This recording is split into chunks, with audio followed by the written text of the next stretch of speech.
All right, so I think we can officially start. So hello, everyone. Welcome to the next meetup organized jointly by quantum computing groups from Washington, D.C., Toronto, and Warsaw. My name is Pavel, and I will be one of the moderators today. And we have pleasure to host our great speaker, Zeki Seski from Karlsruhe Institute of Technology. And he will tell us about educating to the culture of quantum technologies, a survey study on concepts for public awareness. Before we start, just a few announcements. So as you can see, this meetup is recorded, so hopefully the video will be available on our YouTube channel at the end. And there's also live streaming on YouTube. And secondly, we've agreed with Zeki that if you have any questions, please post your questions on the chat and we'll ask all the questions during the Q&A session at the end, just not to interrupt during the talk. And before we start, would also like to announce some of our next meetups. So next week I will be a speaker and I will tell about optimizing complex processes using AI and quantum computing. And then in August, Sasha Yoshi will tell us about Picture, a quantum machine learning library for image processing. Later in September, Professor Rafael Sotelo will tell us about quantum computing in finance. And again in September, Eric Reiter will tell about a critical history of quantum mechanics. And finally, we would like to thank our partners and sponsors for helping us in organizing this event and in advertising. Okay, so that's all from my side. And Zeki, if you are ready, I think you can start sharing your slides. So first of all, thanks for accepting our invitation. It's our pleasure to have you with us today. Yeah, it's my pleasure. If you are ready, the Zoom is Yep. yours. Okay, the slides are changing. Great. Well, first of all, thanks for the invitation. It's always a pleasure to be here. I think this is my third time or fourth time in this meeting. So thanks again to Helen for the kind invitation. So as promised, I'm Zeki. I'm currently a researcher at Karlsruhe Institute of Technology in Germany. Our institute is called Institute for Technology Assessment and Systems Analysis, and today I will be talking about broadly about a paper that we published titled Educating to the Culture of Quantum Technologies, Concept for Public Awareness. But primarily I would like to discuss with all of you about what separates quantum technologies from quantum physics. Does it have an impact on the how we do outreach, how we do training, how we educate people? So although this will not be an interactive presentation, I really hope that there will be a really good discussion in the end. So I will try to preserve some additional time for the discussion.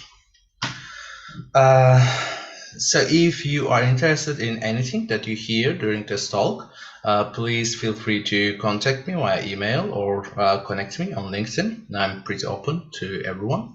Well, basically the outline of today's talk is introduction. I will talk a bit about the history of, or let's say, how this paper came to be and the pilot project that we run under the Quantum Flagship Security EDU.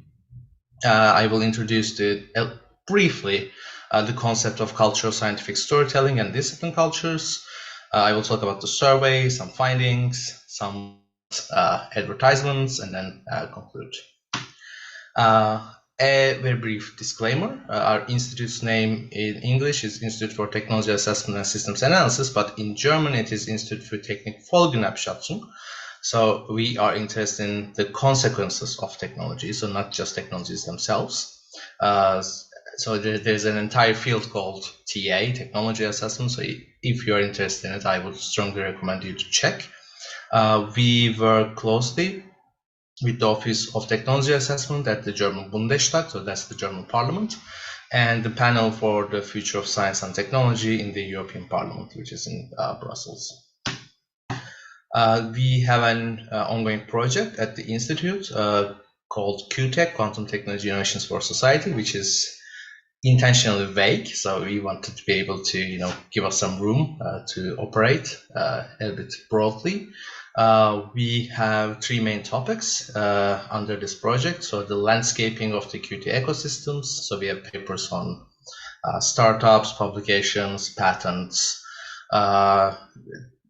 The second topic is education and outreach research in Qt. So this paper falls under the second topic, and the third topic is concept exploration and operationalization for ethical, legal, social aspects research on Qt. So we have papers on, democratization, readiness. We are writing something on trust. So like trying to explore these concepts and how they relate to the ethical, legal, and social aspects of quantum technologies.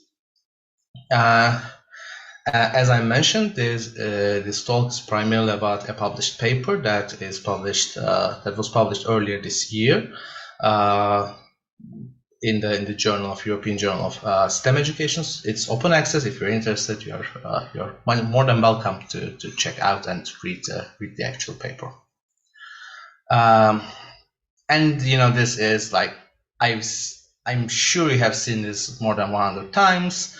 When we say quantum technologies in the European context, we basically mean these. Mostly mean these four pillars: quantum communication, quantum computation, quantum simulation, quantum sensing and metrology, which are built upon the basic science, which sometimes referred to as quantum science, sometimes referred to as quantum information science. And there are all these horizontal topics about education training, software theory, and engineering and control. And the paper exists because there was this pilot project that we ran. I think we started in 2021 and concluded in late 2022. That was called Quantum Technologies Education for Everyone, so QTE4E. The project is concluded, but we had a lot of events, a couple of papers, some even more general frameworks that came out of this. So if you are interested in this, I would strongly recommend you to go and check the web page and our outputs. And in general, if you're interested in quantum education, I would strongly recommend the Qt EDU website. It has a lot of really good content. I see that there's a question from Helen. So that's how the project is formulated. We didn't intend it to be the one that ends in the International Year of Quantum Science and Technology. That's entirely a coincidence, let's say. And the pilot project had a lot of partners, including Pavel and QWorld, and LF universities, companies. So it was not funded, so it was a volunteering project under the Quantum flagship. But we had a lot of people committing their committing their resources, their own organizational and personal resources, which like time and expertise are the most important ones. To the efforts that were conducted under this pilot project. So that's why I think it requires additional commendation, because all these organizations committed their own resources, and none of them were funded by the flagship. So moving to the content, there is this kind of new approach being developed called the cultural scientific storytelling, which basically is built upon this more general framework of discipline cultures. And just to give an idea about what we mean by discipline culture, is that consider physics as a discipline. Under physics, there are several discipline cultures. So you can consider high energy physics, you can consider condensed matter, you can consider astrophysics, quantum optics. So depending on the different sub-disciplines, you get different concepts. For example, the set of concepts that are really relevant for condensed matter might not be that relevant for high energy physics. or concepts that are essential for astrophysics might not be really that relevant for biophysics. So when we are saying things like physics, physics is a discipline, it is actually something like a much larger an umbrella term that is covering all these different sub-disciplines or discipline cultures within the more general frameworks. So when we started thinking about these things, one idea that we had was, okay, so we can think about this, but we should actually ask questions and not try to answer the questions ourselves. So we developed this survey. Initially, we were planning to do a Delphi study with the same people, but to protect anonymity, we didn't do that. So it's like now it's a survey, and it's not exactly a Delphi study that we ran. But the main idea was to work on basically the idea of quantum outreach. Who are the stakeholders, what are the opportunities, what are the problems, and what kind of solutions people basically offer.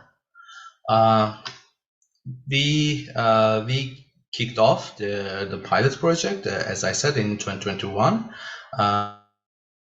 There was a preliminary part of the survey that was prepared in the late 2021 with 13 participants. Then we continued the first round, expanding the number of participants. These were mostly internal. So people from the pilot project or people who are associated with the pilot project. So when you are reading our results, which is like very explicitly set in the limitations part of the paper, we do not argue that these are very easily generalizable results, but I think they are rather important in the sense that they kind of point us towards these conflict points, and I will come to that later on. And the final round of the study was conducted mid-2022 with 36 participants, and then there was the internal reporting to the QT-EDU, the flagship people. There were a lot of questions asked, and for this paper, we primarily use the results that are coming from just this part, like please rate the concepts approaches provided below in terms of their usefulness to be utilized for outreach activities in quantum technologies. But I will also talk very briefly about some of the other questions and the answers we got. For example, when we asked people the problems for the QT outreach act A, the most common reply that we got was creating false expectations.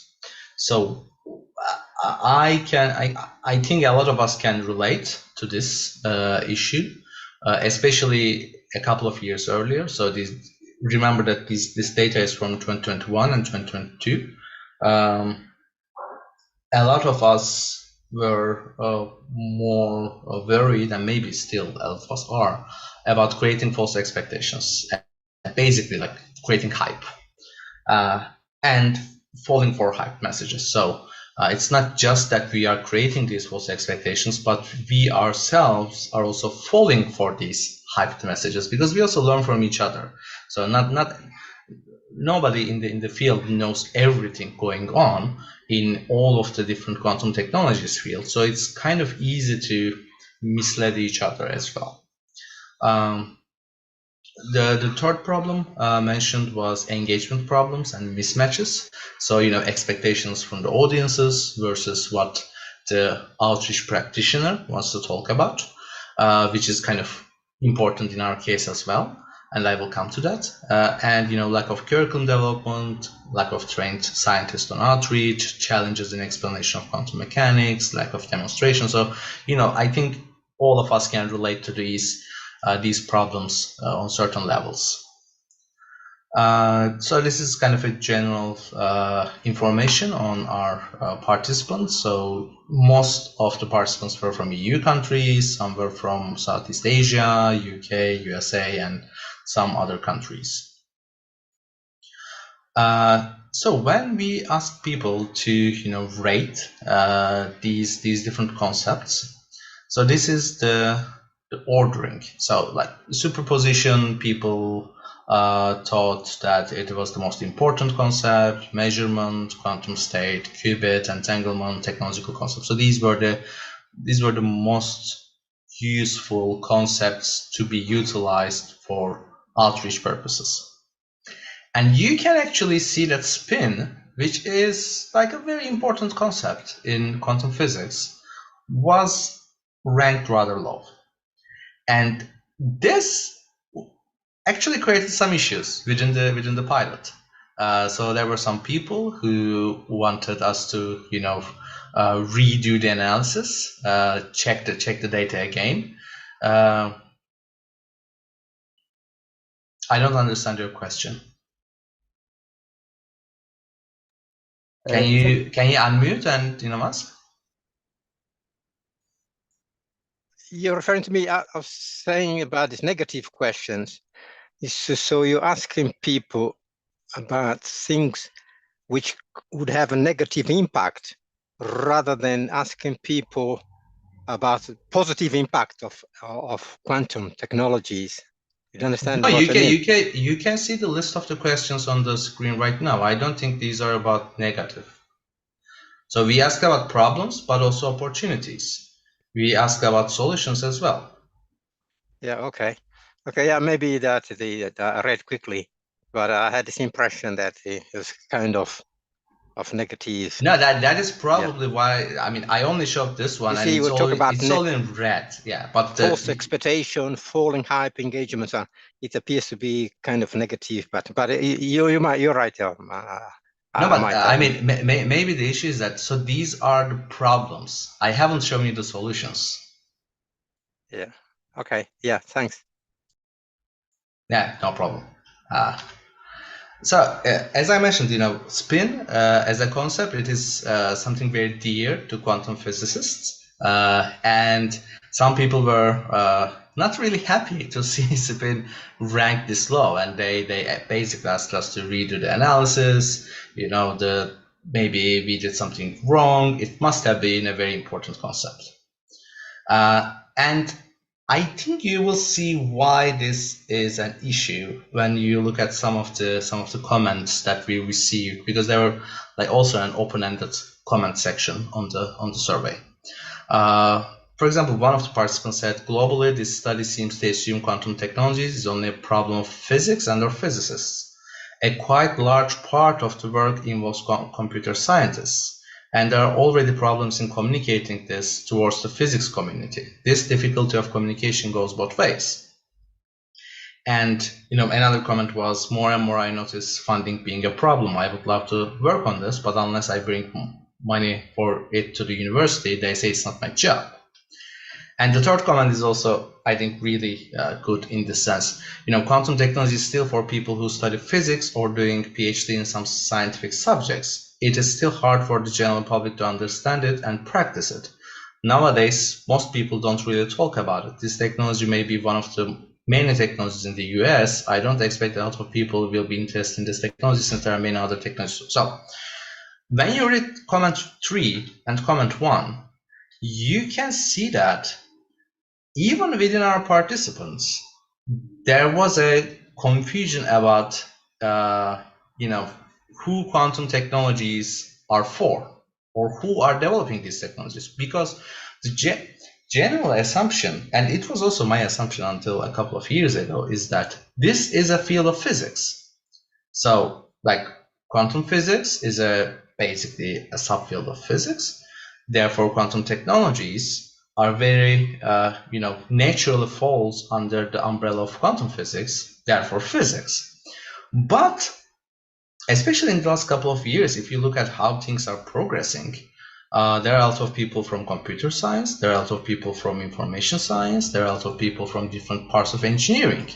So, if you think about this, only thinking about, physics PhDs or quantum physicists or, basically trying to push the entire field of, quantum technologies or quantum information science and technologies under physics, it doesn't really work. Just physicists cannot develop these technologies. We need other disciplines to come and not just help physics, but be a part of this entire effort. I think we understand this much clearly today, but even a couple of years ago, this was a point of contestation between different researchers who are very passionate about doing outreach and education on the topic. So when we are thinking about these discipline cultures, this was the question we asked, like, if this is physics, can we say that quantum information science and technology can be described as something like this under physics? And the conclusion is we are not sure, because let's say that even if we accepted that it is a part of physics, it is definitely something different than quantum mechanics. And the reason of this difference, I would agree. A lot of people who were in the group were either physicists or they were coming from physics education research. But I don't think it is necessarily about our bias, because, for example, if you look at the names on the Quantum Manifesto, so there are more than 3,500 signatures. And if you look at the disciplines of those people, how many of them do you think are from physics? Or if you do a bibliometric analysis on the field of quantum technologies, how many of the articles in the entire literature are published in physics journals? So right now we have certain journals that are dedicated to quantum science or quantum technologies, or a sub field under these. But think about like just 5 years ago. So if you are writing something on quantum technologies, which journal would you submit it to? So when you think about these things, you can actually see that historically this field grew out of physics, especially quantum physics. So it kind of makes sense that there is still strong belief in the physics community that this somehow belongs to physics. And it is a very difficult idea to beat, if even you want to beat it, because there are all these like people get more protective about their territory, especially in academia, if that territory is also attached to a lot of funding or prestige or technologies or that. So when you start thinking about these different discipline cultures, you start thinking about not just what physics is, what quantum science is, but also about how they relate to each other. And the example we can give here is that, let's say that you were to create a concept inventory, which under the pilot project one other group was working on. Would the concept inventory of the quantum information science and technology be the same with quantum mechanics? Or would at least the prioritizations would be the same? And one very clear thing from the survey and the later discussions and basically reporting to the community is that they want certain concepts that are rather essential for quantum mechanics are peripheral for quantum information science and technology, and certain concepts that are very essential for KIST are not really that essential for quantum mechanics. So like there is a divergence between the basic conceptual framing of these two different fields as they become different fields or subfields. So one thing that we would like to communicate is, still today, when talking about education outreach on quantum technologies, considerable number of physicists understand education outreach on quantum mechanics. And I will also show you an example on this. Different discipline cultures have different concept inventories, different outreach approaches, and different requirements of expertise for education outreach practitioners. And one main problem is if the quantum information science and technologies outreach is competing for quantum mechanics outreach, then you will see a kind of so people will go for each other's grants or proposals to basically get these grants. And when we are thinking about education and outreach, we kind of discuss or argue that there needs to be some distinction between education and outreach. So we should not consider outreach as just informal education because they have very different constraints and kind of different goals in mind. So to our previous question, it's not only about negative things. So this is the responses we got when we asked them to rank potential solutions to deal with the current problems in the QT outreach activity. So this is like only EU focused because like that was the largest region that we had access to. And here you can see funding is a very important issue, but also acknowledgement.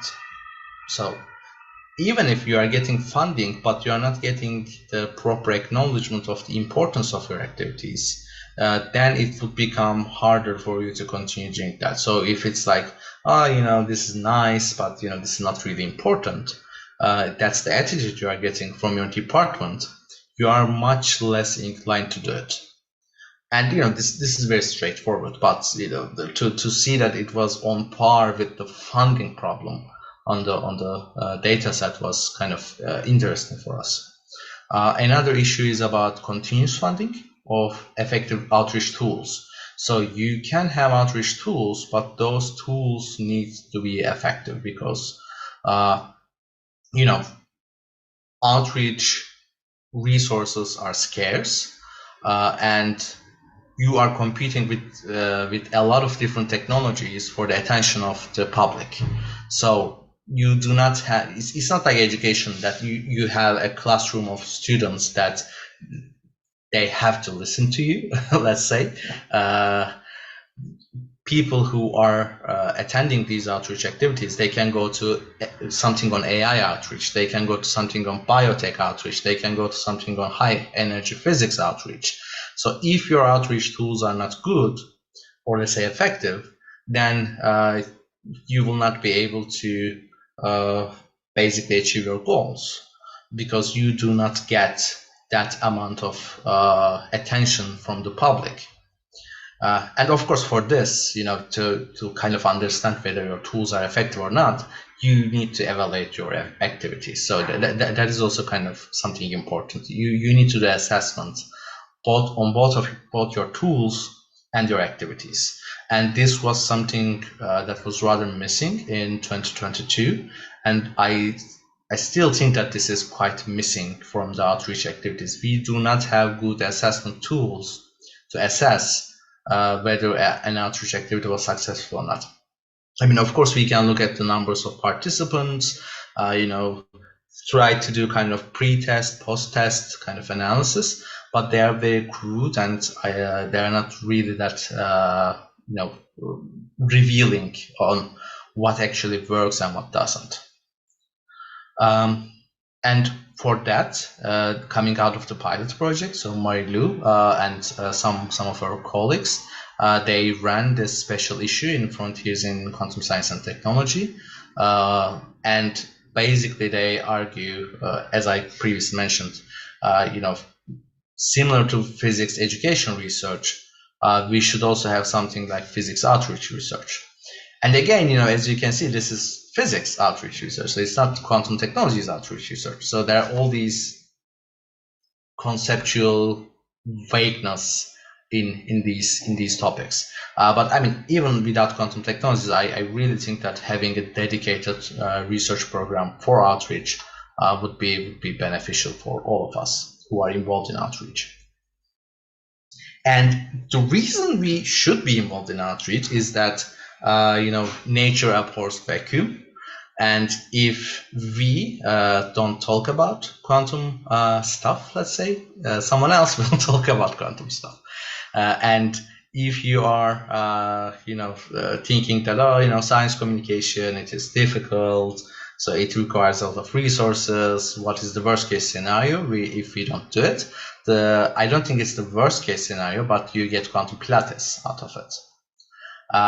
Or people learn quantum physics or quantum stuff from Ant-Man movies. And you might think that, okay, so what's the worst thing that can happen for people who learn quantum from Ant-Man?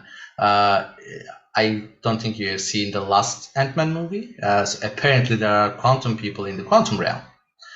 So these kind of public awareness building mechanisms are pretty detrimental to more science-oriented or scientific communication-oriented awareness building efforts. So we need to be out there. We need to be talking about this stuff. There are also not so bad representations out there. Of course, depending on how nitpicky you want to be, but the Black Mirror episode, the Peripheral show, devs, so there are some okayish representation in the entertainment industry out there as well.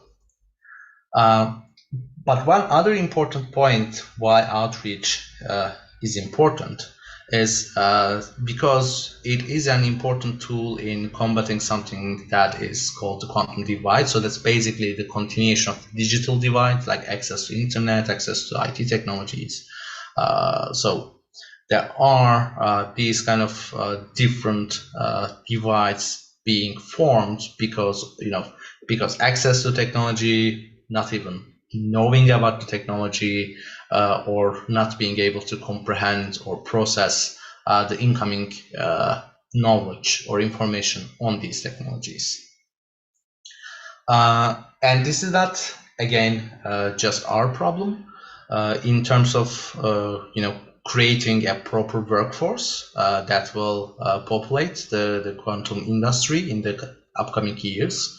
There are not enough people, that we already know that. Therefore, there are these programs. So DGQ, this is a program that is again being run under the QT EDU in Europe. And it is kind of a collaboration between, so it's a large project that's run with the quantum flagship money, but it's basically a collaboration between a lot of different universities to share their courses and online resources with each other, so that students from different universities can get courses and credits from different universities on quantum technologies related master programs. And I would say that it's working good, and it is a very, sorry, an ambulance. It is a very promising program that is currently being run in Europe. And if you look at the mission of DGQ, you can see that there is an urgent need for a wider understanding of the underpinnings of the quantum revolution, as well as an increased awareness for the commercial potential of quantum innovations in the coming generation of quantum physicists. So again, even the largest European program that is running this, these awareness raising methods, thinks that the following generation of researchers in the field will be quantum physicists. So, and again, this points out to a kind of a conflict within the quantum community, because there are physicists who wants to keep this more physics oriented, and there are people from other disciplines who wants to open up this. And we can argue both of them have certain pros and cons, but you can see the signs of these conflicts in a lot of documents or efforts or kind of formulations of these concept inventories or education efforts.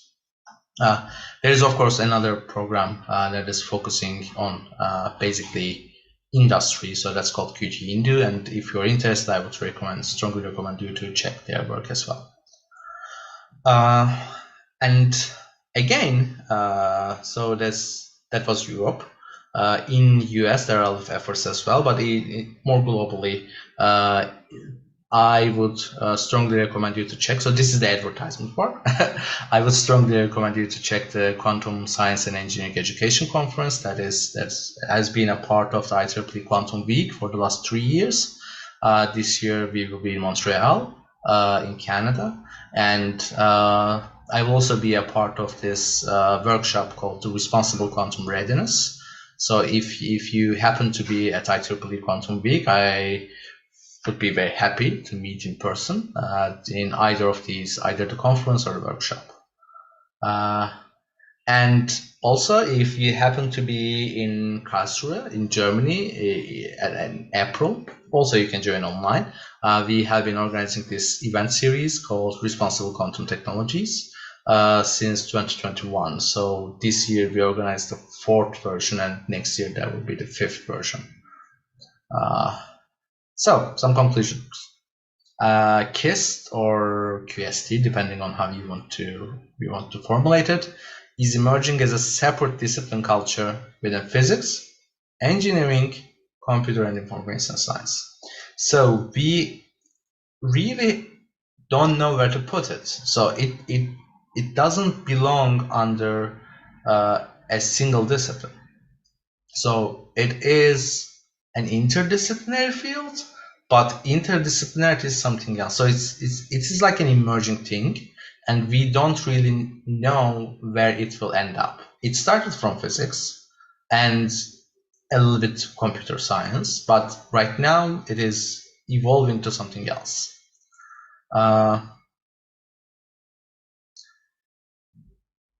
Yeah. Isn't the name quantum in the quantum technology biasing the exclusivity of this technology to physics? That is a good question, but also think about quantum chemistry. That is basically a field of chemistry. Quantum chemistry is not a field of quantum physicists. So, I think this is a very good point to discuss, especially right now as quantum technologies. And remember, this is not about quantum science. This is about quantum technologies. So, and technologies do not necessarily come from a linear progression. They do not come from science, technology, industry, innovation. So that's a very old kind of formulation of things. Okay, we can discuss this in the discussion part. So different discipline cultures have different needs and dynamics. I think this is very obvious.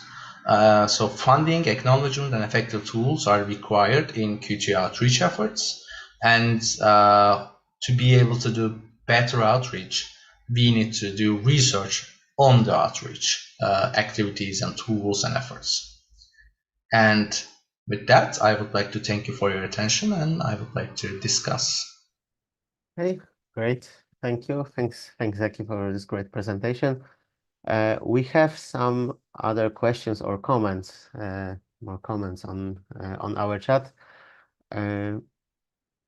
So let's, but maybe I will ask the first question, because Zaki, I know that you have already great experience in quantum technology outreach, and you've also collected a lot of feedback and information from many people. So in your opinion, what are currently the biggest challenges in this quantum outreach, and how do you think, what are the best ways to overcome them? And in general, how do you think that this domain may evolve in the next years?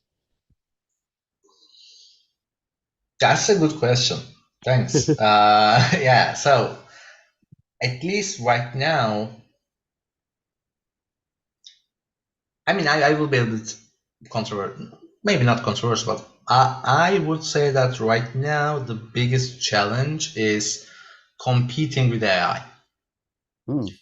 So AI I mean, and not competing in the sense that, on a technological sense, Qt and they are different technologies, but competing for basic outreach resources, priority, the kind of attention that you get, and a lot of attention can be bad as well. So like if you want to keep attention on quantum technologies, you definitely have to hype it. So that's not, so hype has positive effects as well, because, it allows you to gain more attention. It allows you to attract more people, make people more hyped. That's where it comes from. But I would say that right now, a lot of these resources go to AI. And if QT wants to, if we want to do quantum outreach, to make, the public aware of what is going on in the quantum field, we need to be able to come up with things that are more cooler than the AI people. And I would say that until ChatGPT, that wasn't a huge problem, but right now it's very difficult to compete with ChatGPT. We don't have something as mature as large language models or something like that. Okay, thanks. Good. Do we have more questions now? Let's check the chat. Yeah, there was a question from Cayetano. Isn't the name quantum in the quantum technology biasing the exclusivity of the technology to physicists? Yeah, I think the next, both the next reply from Sebastian is correct, and also as I mentioned, there's a field of quantum chemistry which belongs to chemistry. So, of course, you can argue that the quantum world, the microcosm, and so the sizes are so small, or the effects are really difficult to observe, that you need people from physics or certain expertise from physics, because it's the physicists who are working with mainly working with cryogenic systems that can go into millikelvins. It's the physicists who are doing ion trappings. It's the physicists who are doing different kinds of single photon experiments. But those are experimental efforts that other fields can also replicate and work on, and they are not exclusive to physics. Nobody is preventing biologists from doing ion trap experiments, but they didn't need to do ion trap experiments until things about quantum biology came along. So if in the Navigating Quantum Divides paper, we kind of mentioned a divide in science, and one argument we propose is, as these tools become more readily available to other scientific disciplines, those that can use these tools will gain an advantage. Again, an example, think about PET, the positron emission tomography. You don't need physicists to conduct PET, and it actually helped a lot to neuroscience. So if each neuroscientist needed a physicist to operate the device, a lot of the developments in the neuroscience field would have to wait quite some time. So these expertise, they can be learned by people in different disciplines, but they need to have an awareness first in how these expertise, how these methods, how these tools can benefit their questions. Okay, good. So yeah, Sebastian asked, or actually proposed, that maybe we can introduce non-classic computation as a name. And there is a question on YouTube. It was posted by Helen.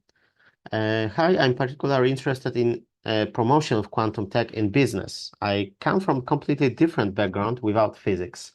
I introduced ERPS, MES, and so on, My data science background gives me much reasons to combine it with quantum. I would like to promote it. Where should I look for? What should I focus on? What's your stand on this? Ooh, good question. So, basically, if I'm understanding correctly, we can generalize the question a bit more about, how can someone from data science background can combine their efforts with quantum and, try to do outreach for more business-oriented people. I would say that maybe checking like Quantum Open Source Foundation or Unitary Fund, or those kind of more, maybe civil society is the wrong term, but more like civil society organizations that are also QWorld is one of them, focused on basic outreach for everyone, because then you can pick and choose certain tools and methods and concepts from those outreach efforts that are targeted, that are basically targeting public audiences. I know that there are some targeted, basically targeting business people efforts from like MIT courses, the Quantum Business Network, the EuroQuick. So there are these different organizations that are doing good stuff, good outreach activities, focusing on these different communities, business being one of them. So I would strongly recommend you to check what is already out there. And of course, there are sometimes risks of oversimplifying concepts. So if you oversimplify certain concepts, there might be a real chance of actually communicating basically scientifically wrong concepts or messages. So to not do that, because that is also a problem that we face, introducing misconceptions to people with good intentions, like trying to do outreach, introducing misconceptions, and these misconceptions, since people don't know that they are misconceptions, actually create this kind of dissonance in the collective knowledge levels of the society. So I would say that if you are developing these tools or using these tools to do outreach, maybe ask a kind of physicist or an engineer friend who is working technically on the topic, and basically, just ask for whether there are any scientific inaccuracies in the outreach tool. Because it would be rather obvious to someone who's coming from a technical background in the field, because you kind of see these misconceptions a lot, especially if you are doing teaching work in universities, and it would be easy for them to identify, okay, just change the 5th slide and just rephrase these words, or this figure is not really good for communicating. Okay. Yeah, I think that was a very good answer. All right, good. Do we have more questions? I don't see more questions on our chat now, but maybe someone would like to unmute. Cayetano. Can I ask you? It's a question in the comment to some extent. I just wonder, when I look at the development of trying to establish a kind of analogy between the fusion technology and the quantum technology. Fusion technology, there is a lot of skepticism which has been going on for many years and is still on, this skepticism about the fusion technology. People keep saying, next 30 years, next 50 years, we will have nuclear fusion reactors kind of thing. So people start having this skepticism and they start believing this technology will ever materialize. And I wonder if quantum technology is in a similar situation where people have got so much skepticism about the materialization, the development in and the practical use of this technology. And because of that, people are not paying so much attention to this technology as they do now to AI. That's a good question, but I don't think we are there yet. And I will give you some examples. So one thing is, if you look at the timelines from the Quantum Flagship or IBM or the other companies, we are still on time. So it's like these companies, although a couple of years late, they are still delivering what they promised. So of course, if you overpromise, then you will not be able to deliver. And we had some people who overpromised in the field earlier on, and due to not being able to deliver on those promises, there was a rise in skepticism, which is entirely understandable. So if you say something like, by 2025, we will have a large-scale fault-tolerant quantum computer, nobody will believe you because it's just a couple of months away. So you need to promise, even if you're doing hyping, you need to do it in moderation. But I think the main difference between fusion and quantum technologies comes from the fact that quantum technologies are not just a single, it's not just a single invention. It's not just a single technology. So like we have sensing, we have simulation, we have communication, we have computation. So if you think about, okay, quantum computers, they may never scale up. So we may never have large scale fault tolerant quantum computers. And this may happen. So I don't think we should lie to people and basically say that, oh, we will have these devices. There is a high chance of having these devices, but it's not a 100%. But a lot of people said the same things about AI.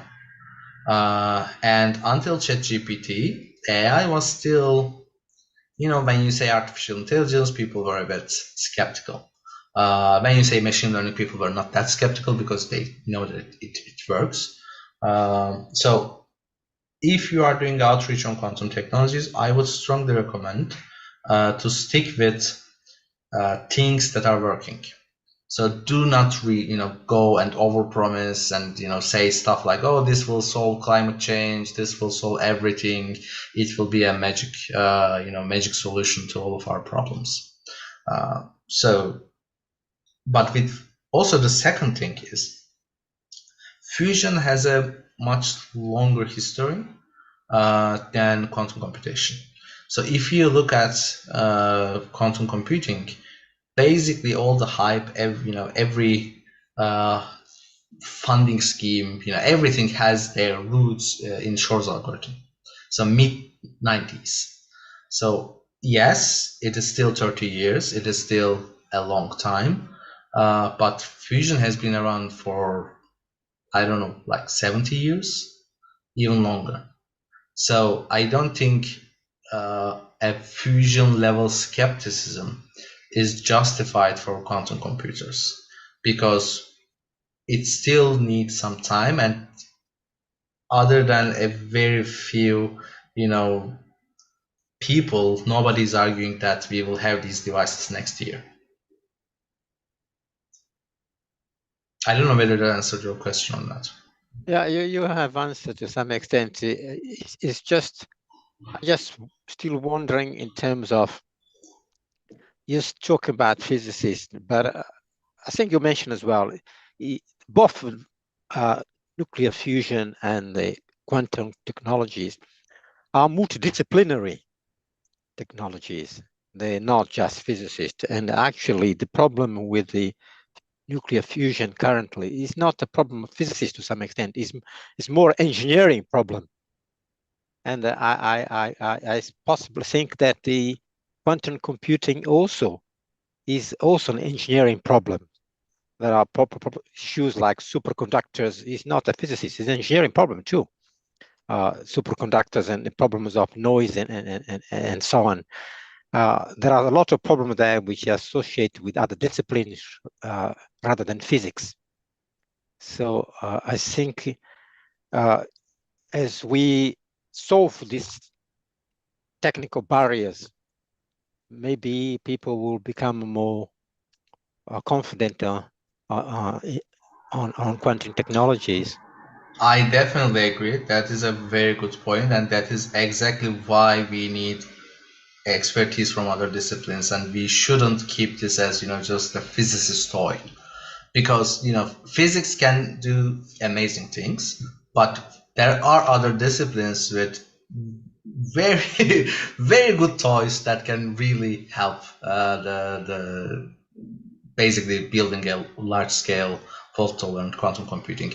And even to give just an example on that, you very rightfully mentioned like error correction. So when we think about error correction, like the quantum error correction is still kind of physicists are doing it, but on a software level, it is definitely not a physicist's job, and I don't think physicists are particularly good at coding. I mean, I have a physics background as well, so you know, as long as something works, we don't really care whether it works really efficiently or not. And if you ever work with a software engineer, they will look in horror to what you coded, you know. So I would definitely agree with you that we need expertise from other fields. Yeah, thank you. Okay. There was a comment from YouTube. Yeah, misconceptions are normal way in outreach. That's what's happening with generative AI and AI in general at the moment. And yes, the comment from Louis, I agree, it's more of an engineering problem. And there was also a answer comment from Sebastian. Okay, so it was a follow-up comment. Good. Do we have more questions to Zeki then? Oh, I have a question. Why I barely heard about quantum biology? Are people talking about it? Or people ignoring it? Yeah, I would say that people are talking about it. There are a lot of centers about it. So let me share. Actually, this is also a topic I like. So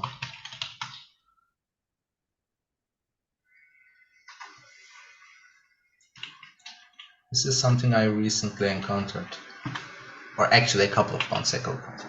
Still, so you can see that there are a lot of different groups working in the intersection of quantum physics and biology.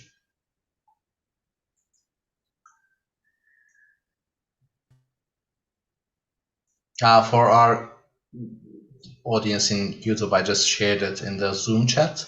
So maybe if somebody can copy paste it to YouTube, it would be really good. Mm-hmm. Okay, thank you. I believe that Helen can do it. All right. Do we have more questions to Zeki?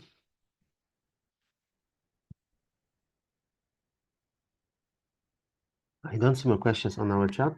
Yeah, if not, I would like to thank you for your time and listening to me. Thank you, Zeki. Thanks for once again for a great presentation and for answering all the questions. So, no, it was quite an interesting discussion. So we all also like to thank everyone for attending today, and we hope to see you next time. So, as we announced, the next meetup will be on next Saturday. So we hope to see you then. Have a good weekend, everyone. Have a good week ahead, and let's hope to see you next time. Yeah. Thank you. Thanks. Bye. Bye. Bye-bye.